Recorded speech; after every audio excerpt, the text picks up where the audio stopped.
I hope that you have already studied Kingdom Monera and Kingdom Protista. Today let us study Kingdom Fungi. The study of fungi is known as mycology. This is a very large kingdom. Organisms belonging to this kingdom, they are eukaryotic, multicellular, though a few like yeast may be unicellular. These do not have any photosynthetic pigment. These are non-photosynthetic. The mode of nutrition in this kingdom is basically saprophytic, though a few may be parasitic or some may be symbionts. This is a relationship in which both the organism they get benefit from each other. Cells of fungi, they are covered with a cell wall, and this cell wall is made up of chitin. We know that this chitin is also found in some insect. They are having the flat body, that is why it is known as thallus. These thallus, they are made up of microscopic thread-like structure known as hypha. So now let us study what exactly these hypha are. Just now I said that these hypha are the thread-like structure and they are full of cytoplasm and nuclei. Sometimes these cells divide. The nucleus in these cells divide, but this is not followed by the division of the cytoplasm. So now the cytoplasm become multinucleated. In that case, it is a continuous tube that is filled with many nuclei, and this is called sinocytic. Stolon hypha are the horizontal hypha that connect the group of hypha to each other, and rhizode hypha, they are the root-like parts of the hypha. Now, some of these hypha, they may have the septa also in between them. These septa are formed when the division of nuclei is followed by division of cytoplasm. So now that is the septate hypha, otherwise aseptate hypha. A network of hypha is known as mycelium. So whenever we are studying the term mycelium, that shows it is a network of hypha. So in here you can see the septate hypha and sinocytic hypha. Septate hypha, you can see that these are having the septa between and they are having small pores. Through these pores, cytoplasm, it can be transmitted from one cell to another. On the other hand, in sinocytic hypha, there is no septa, there is continuous cytoplasm with multinucleate condition. Now let us see how fungi reproduce. Fungi, they may reproduce by asexual or the sexual reproduction. Asexual reproduction is a very common method in fungi, and whenever organisms they are reproducing asexually, we know that the organisms they are genetically identical. We can say these are clones. These can also reproduce sexually. When the conditions are unfavorable, then they reproduce sexually. Now the various method of asexual reproduction. Fragmentation. When a part of the mycelium hypha it becomes separated, and this can begin a new life. Budding, as in case of yeast, a small cell form and get pinched off as it grows to its full size. Sometimes there may be a chain of buds also on the parent organism. Asexual spore, this is a very common method in fungi. In this condition, from the single mycelium, many spores are formed in sporangiophore. This is the division as a method of reproduction. You can see the budding here, and this is the formation of spores. When fungi, they reproduce sexually, in that case, two hypha of different strain. Here we don't have male or the female fungi. We just have different strain, and that we indicate by the positive and the negative sign.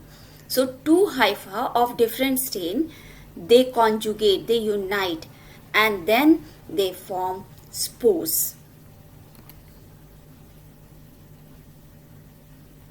There are 3 steps in the sexual reproduction.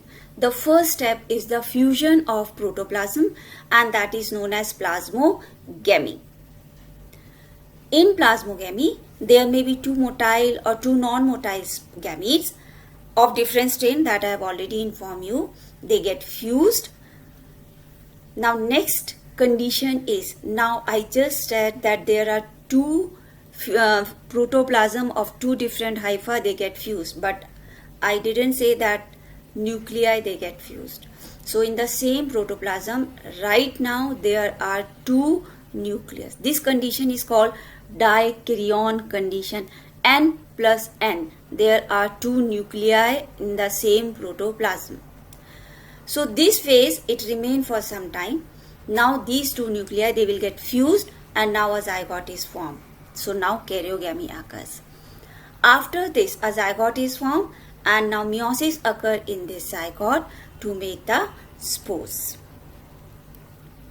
So this we have already seen. Now what exactly are spores? Just now I told you that spores are formed in asexual as well as the sexual reproduction. Now these spores, they are the microscopic structure, and this is an adaptation for the continuity of the life on the land.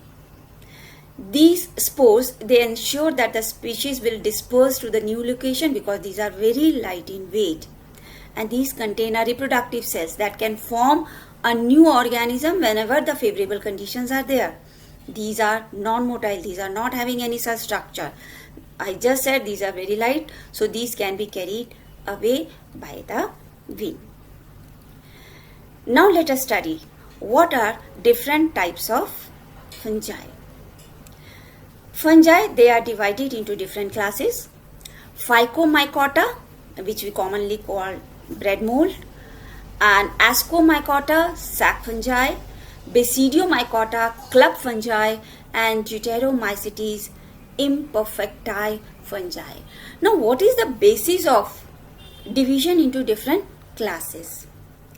First of all, these fungi, they are divided into two groups on the basis of the method of reproduction. Sexual reproduction is known or it is not known. If the sexual reproduction is not known, then they are assigned a class that is called Deuteromycetes or fungi imperfecti. When the sexual reproduction is known, they are further divided on the basis of the septa, whether the hypha is septate or it is aseptate.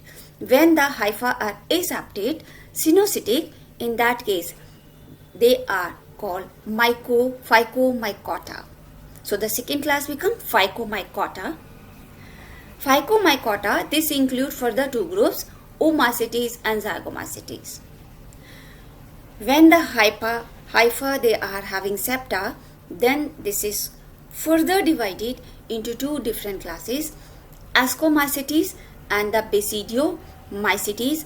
Ascomycetes, these are commonly known as the sac fungi, and the Basidiomycetes, these are commonly known as the club fungi.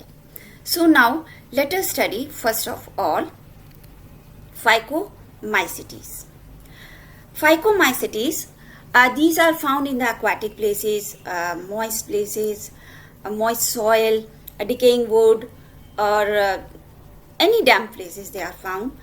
Decaying wood also we can observe them. In fact, we can observe these growing on our fruit, vegetables which get rotten because of these fungi. Bread, on the bread is a very common sight.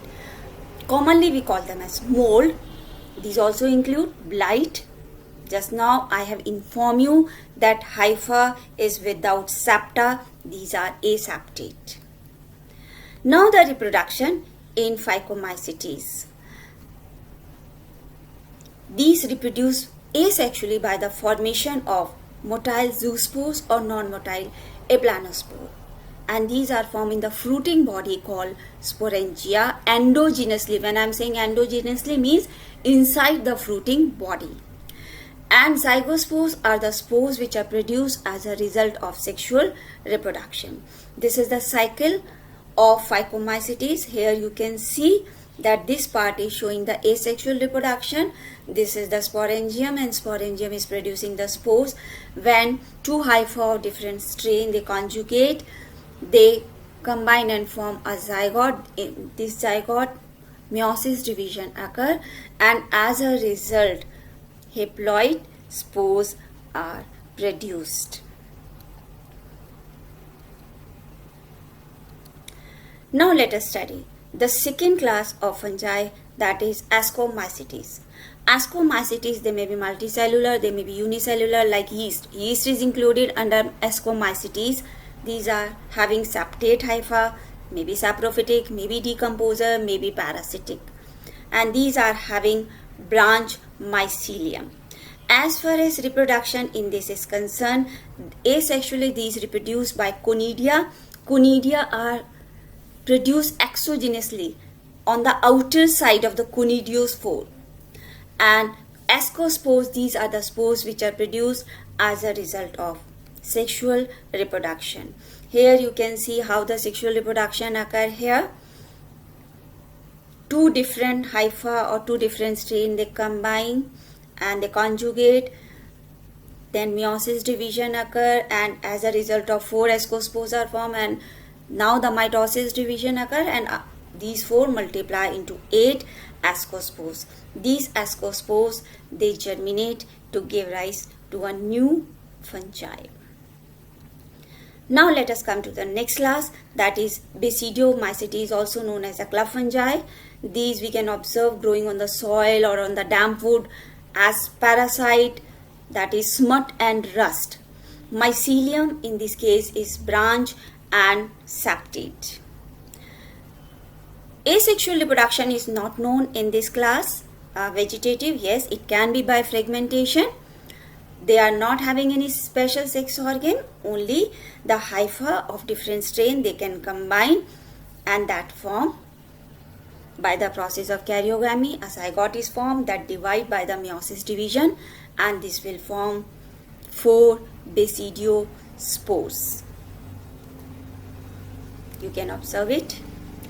Now we study the last class, that is called Deuteromycetes.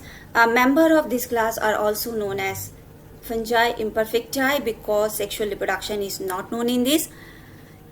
Only asexual reproduction or the vegetative phase is known. Though mycelium is septate and branch, these may be found as saprophyte or as parasites. So only conidia are the spores which are produced as a result of asexual reproduction. And whenever we come across any case of the sexual reproduction in this particular class, then these are transferred to some other class. Some of the fungi are also found showing the relationship as symbionts, like lichens. Lichen, this is a symbiotic relationship between the fungi and the algae. The algal component is known as phycobiont and the fungal component is known as the mycobiont. Fungal component, it provides the attachment, and the algal component, this perform the process of photosynthesis. The another relationship is mycorrhiza. Mycorrhiza, this is the relationship between fungus and the roots of the higher plants. As far as the economic importance of fungi are concerned, fungi, we know that these occur as decomposer. They decompose the food, wood, plastic. They are pathogen responsible for causing the diseases. Then they are used in fermentation. Some are edible also. You can see the diseases which are caused in the wheat. Some are edibles like mushroom. So this was all about fungi. I hope that the characteristic feature, reproduction, the economic importance of kingdom fungi is clear to you. Thank you.